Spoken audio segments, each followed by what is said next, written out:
mo ako pinahalik sa rehas. Hindi po ako kriminal. Ngayon ako'y nakatikip na ng pagkakakulong. Wala na akong takot para ipaglaban ang inang bayan laban sa diktador na gobyerno. Sabi nila, binastos ko daw ang Kongreso.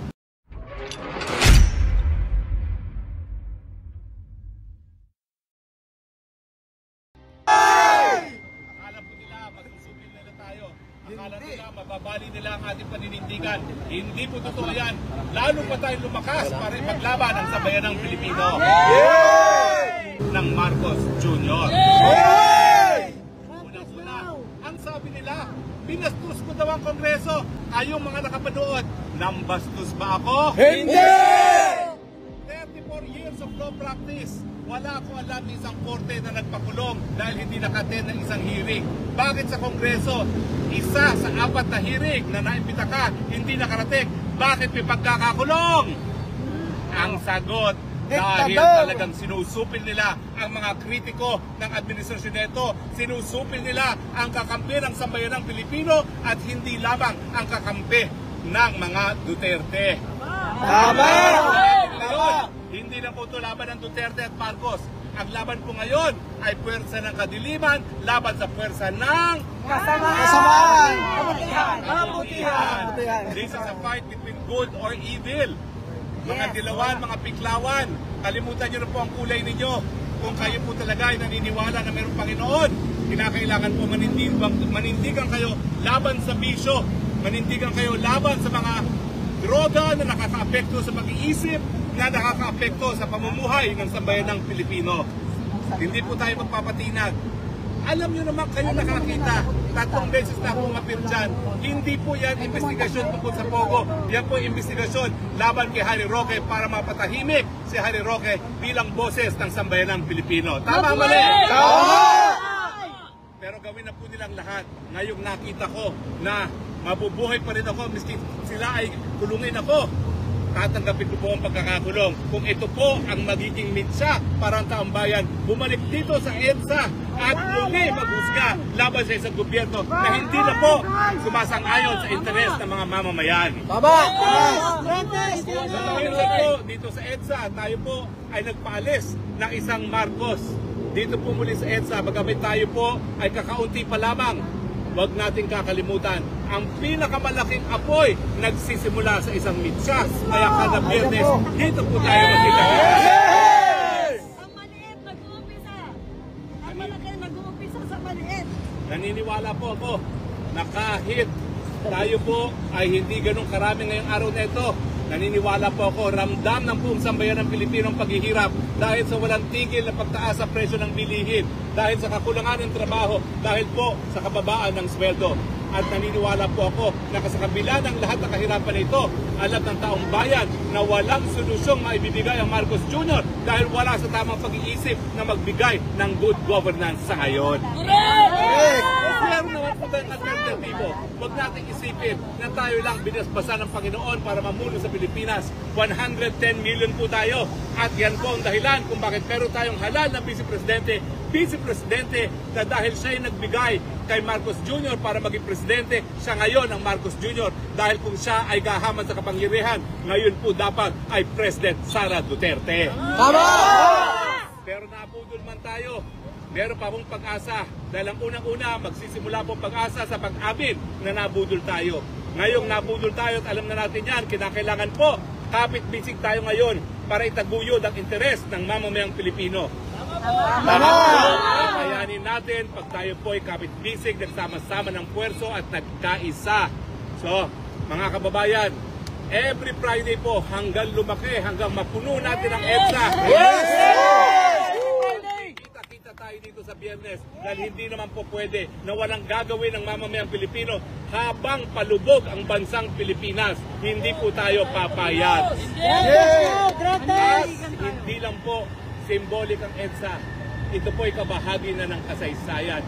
Nung minsan na pinaalis natin ang isang Marcos at tayo nagdiwang, yan po ay mensahe na anytime now, maghuhusga na naman ang mga Pilipino para mapalis muli ang Marcos Jr. kung hindi siya magbabago. Tama! Huwag po kayong matakot. Ako po ngayon nakatikim na ako ng pagkakakulong. Wala pong nakakatakot sa pagkakakulong. Lalo na kung alam ninyo na kinulong ka dahil sa prinsipyo, kinulong ka dahil ikay nakipaglaban para mas mabuting kinabukasan sa inyong mga anak. Huwag na po natin isipin ang ating mga sarili. Isipin na lang natin ang mga kabataan. Dahil sila po ngayon ang haharap sa isang ekonomiya na walang trabaho at walang pag-asa. Maawa po tayo sa mga kabataan. Tayo pong mga matatanda na, tayo po'y nabuhay na, tayo po'y nakatikim na ng lahat. Pero mga kabataan, kinakailangan po mabigyan sila ng mas mabuting kinabukasan. Kaya dapat manindigan sambayanang Pilipino. Tama! Buhay! Buhay! Laban, mga kapatid!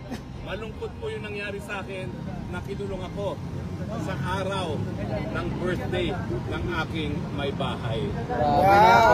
Kauna-unahang pagkakataon ko na hindi ko kapiling ang aking misis sa kanyang birthday. At imbis na kami po ay nagsaya, ang akin po nakahalik sa rehas. Bakit po ako pinahalik sa rehas? Hindi po ako kriminal. Ang buong buhay ko, inalay ko sa serbisyo para sa sambayanan, sa mga mahihirap, mga inapi, tinorsure, pinatay.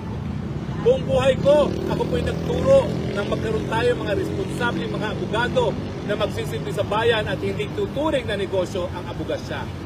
Ang buong buhay ko po, inalay ko para sa malayang pananalita dahil naniniwala po ako na sa isang demokrasya, importante ang malayang pananalita dahil pag pinagsama-sama ang panindigan, yan po ang talagang magsisilbing fiscalizer laban sa mapang-api at mapang-abusong gobyerno gaya ng gobyerno ni Marcos Jr. Tama! Bakit ako tinarato na kriminal? Kriminal ba na magsilbi sa bayan? Kriminal ba na magturo sa kabataan? Hindi! Ba na magsabi ng katotohanan at itaguyod ang katotohanan?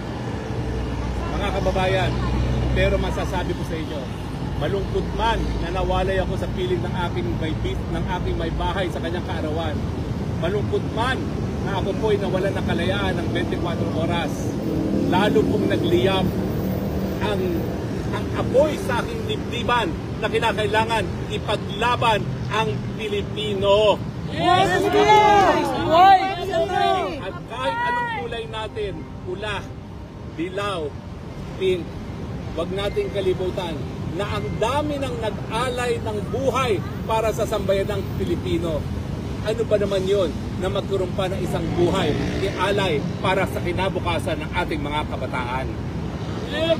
So ang aking panawagan sa mga mapang-api sa gobyerno ni Marcos Jr., miski patayin niyo po ang Harry Roque, hanggang sa huling hininga, ipaglalaban niya ang karapatan ng mamamayang Pilipino, ipaglalaban niya ang kinabukasan ng kabataang Pilipino dahil dalawa pong anak ko na magsisimula pa lang ng kanilang buhay at kinakailangan magkaroon sila ng mabuting kinabukasan.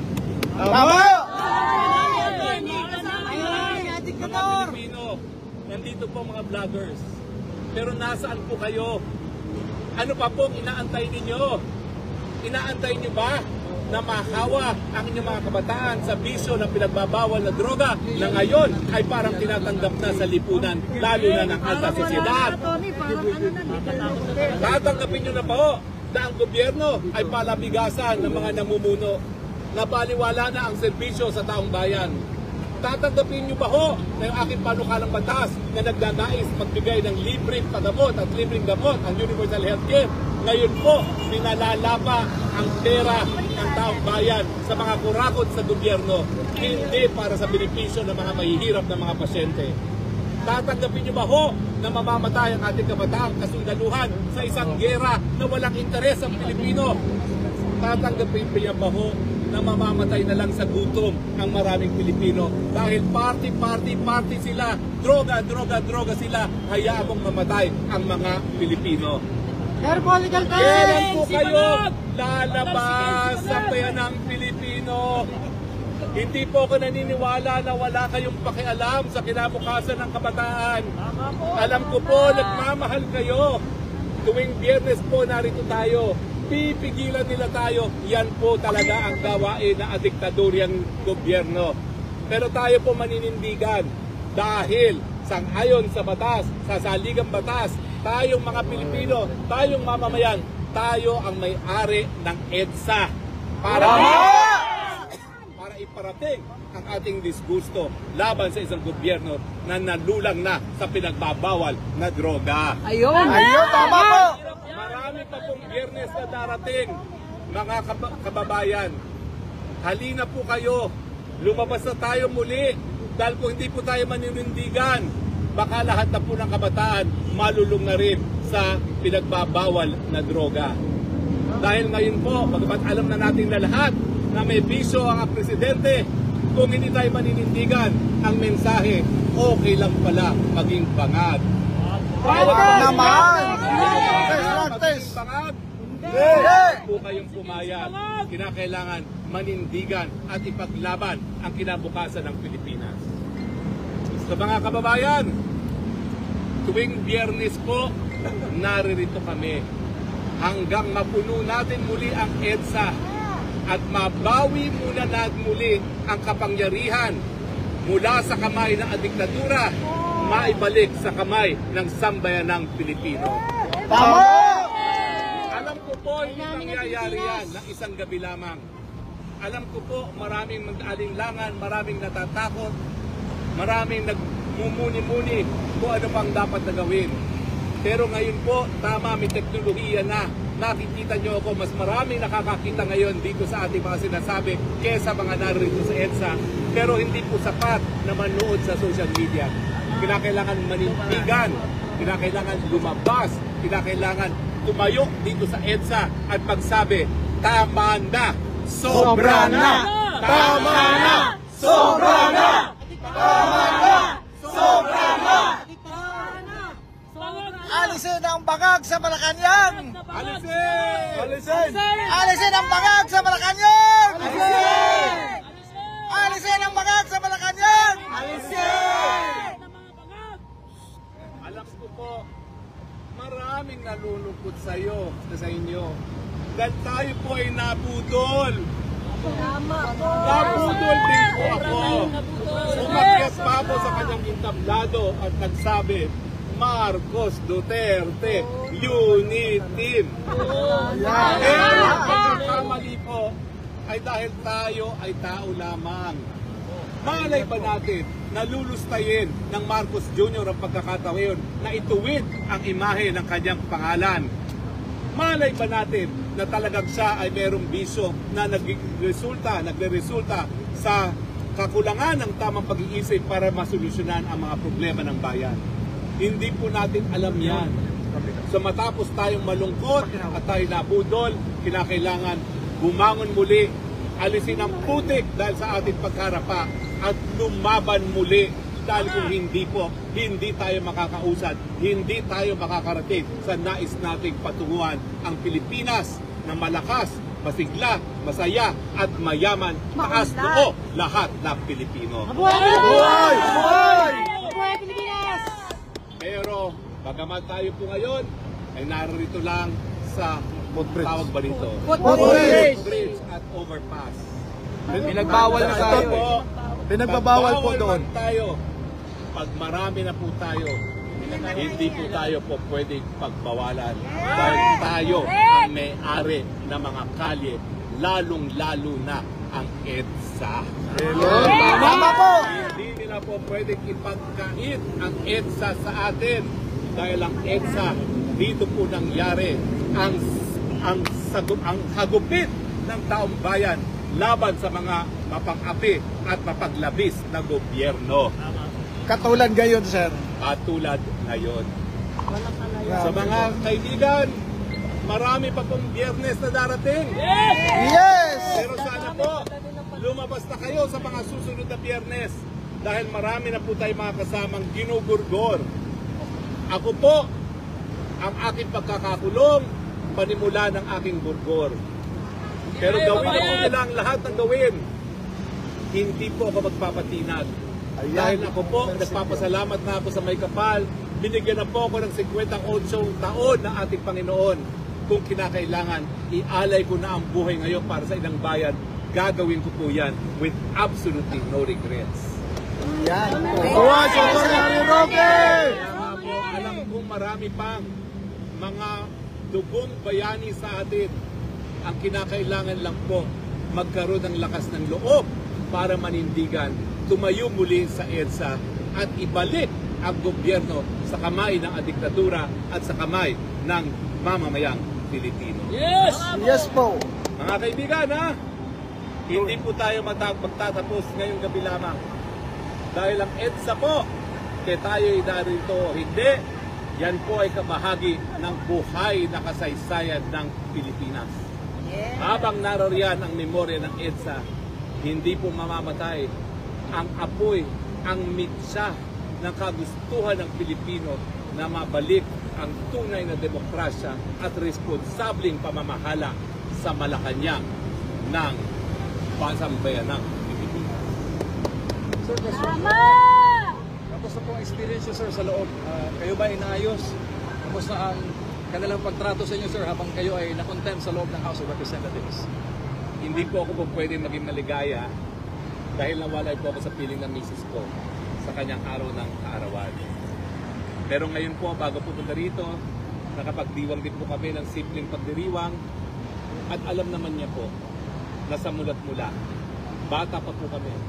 Pareho naman kabahagi na ng aming buhay ang pagsakripisyo at paninilbihan para sa ilang bayan. Huwag po kayong maniwala na ako'y nakontep dahil ako'y nagsinungaling.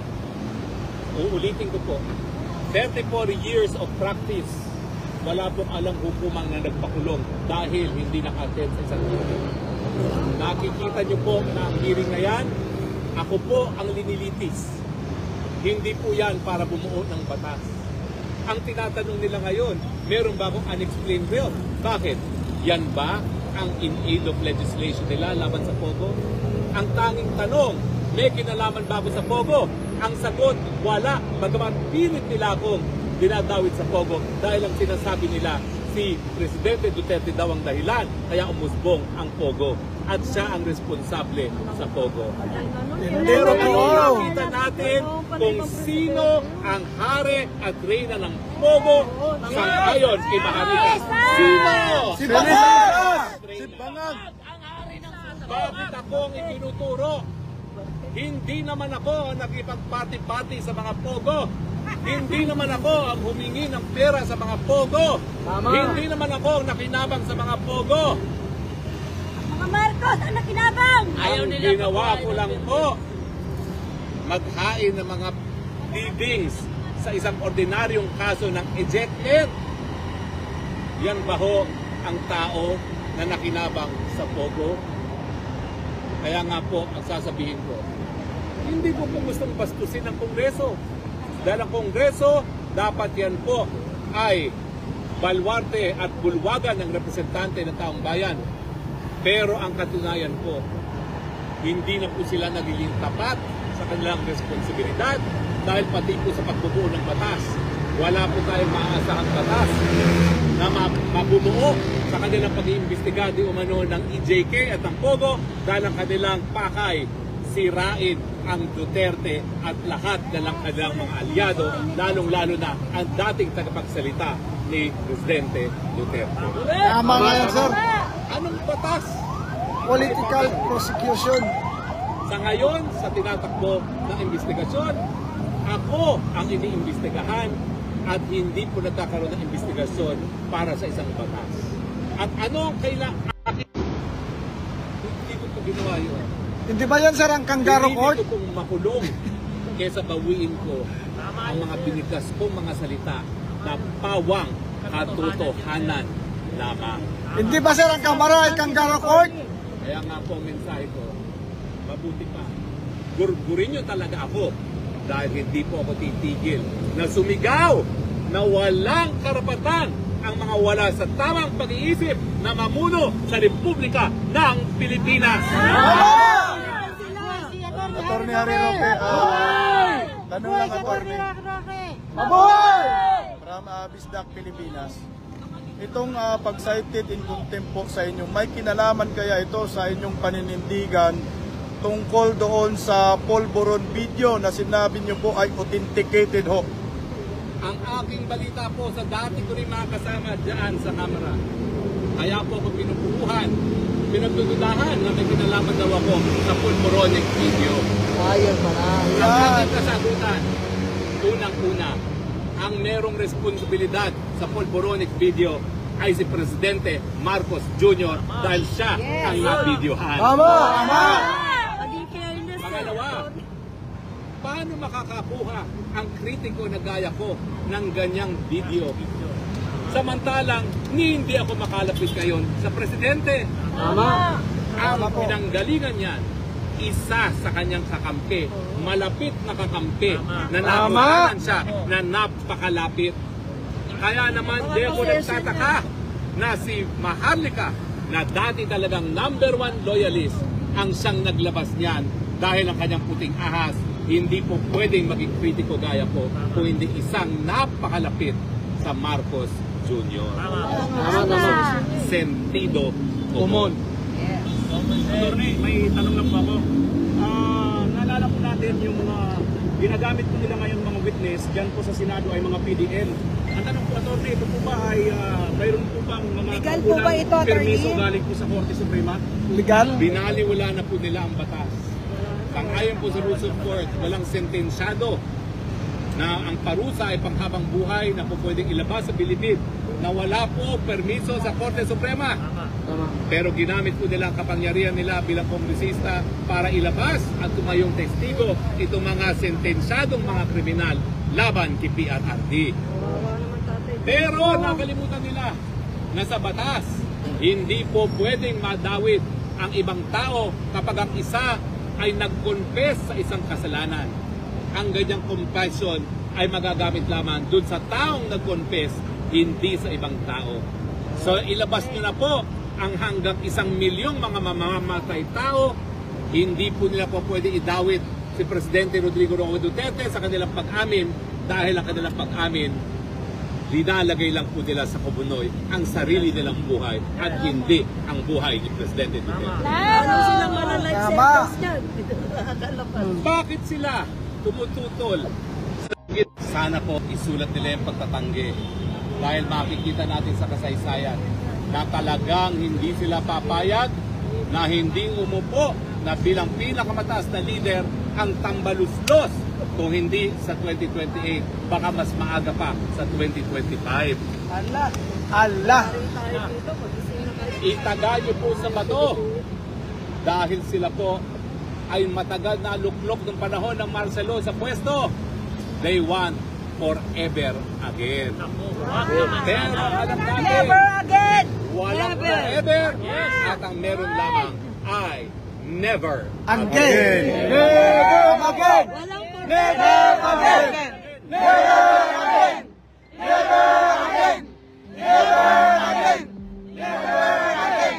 Never again! Marcos resign! Kaya po, mga kababayan ha, narito po kami sa EDSA. Ang dami po natin ngayon.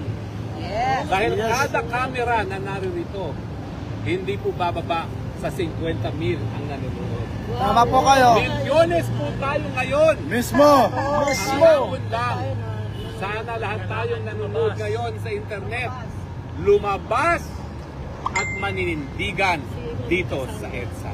Tama po. Wala ang isang bagong bayani, ang tunay na kaibigan, mga kaibigan, binibining Sandra.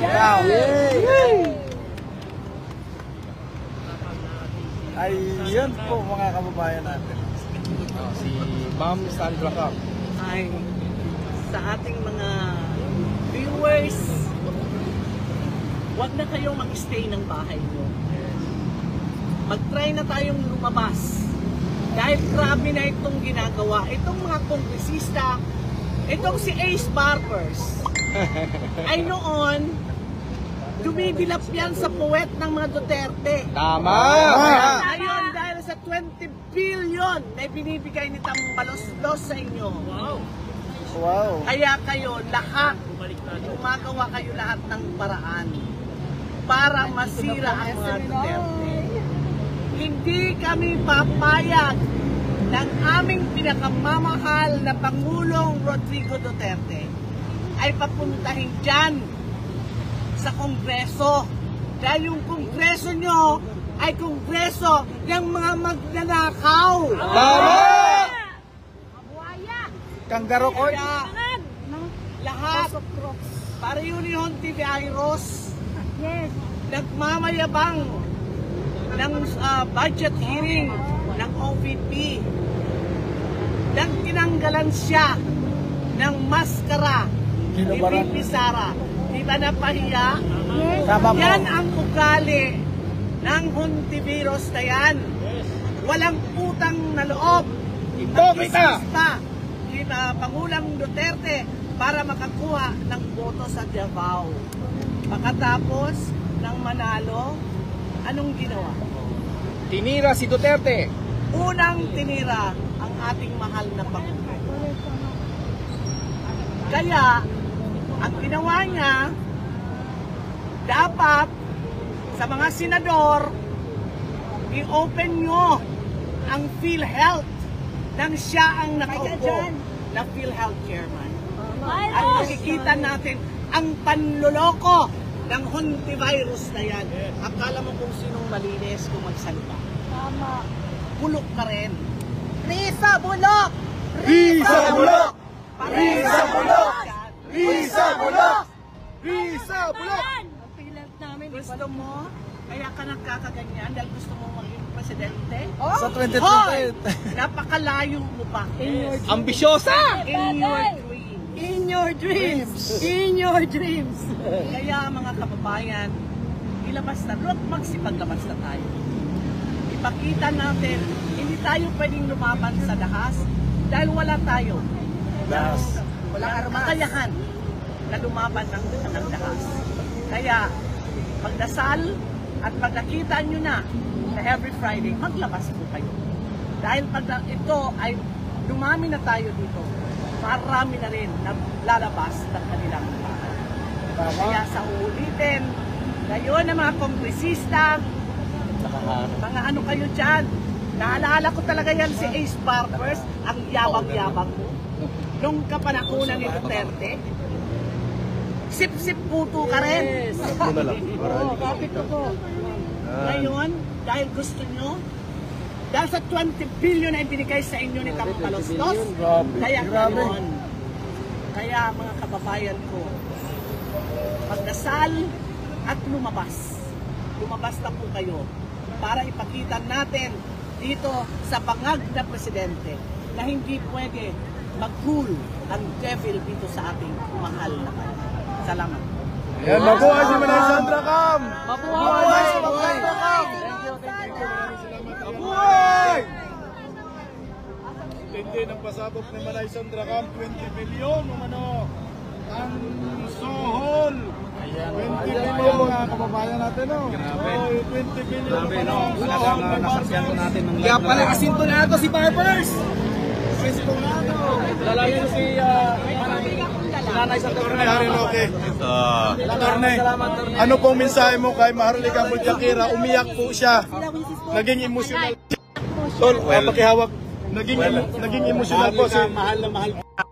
Ikaw talaga ay ang bagong bayani. Ikaw ang bagong La Solidaridad na nagbubukas ng mata ng ating mga Pilipino sa pamamagitan ng teknolohiya. Kung dati ay periodikong La Solidaridad, ngayon, Boljakan TV ang nagmumulat ng mata ng napakaraming mga Pilipino at magbubunga rin ang ating mga ginagawa. Makikita mo ang sambayanan, babawiin ang EDSA at maghuhusga muli na kinakailangan alisin ang mga adiktador. Malapit na ang drug test! Malapit na ang drug test! Mabuhay ka, Attorney Harry Roque. Maraming salamat po sa inyong pagkanood dito sa EDSA. Hanggang sa muling Biyernes, wag po kayong mawawala. Ay, araw-araw! EDSA. Ah, pa-picture. Mauna na ako, masakit ito.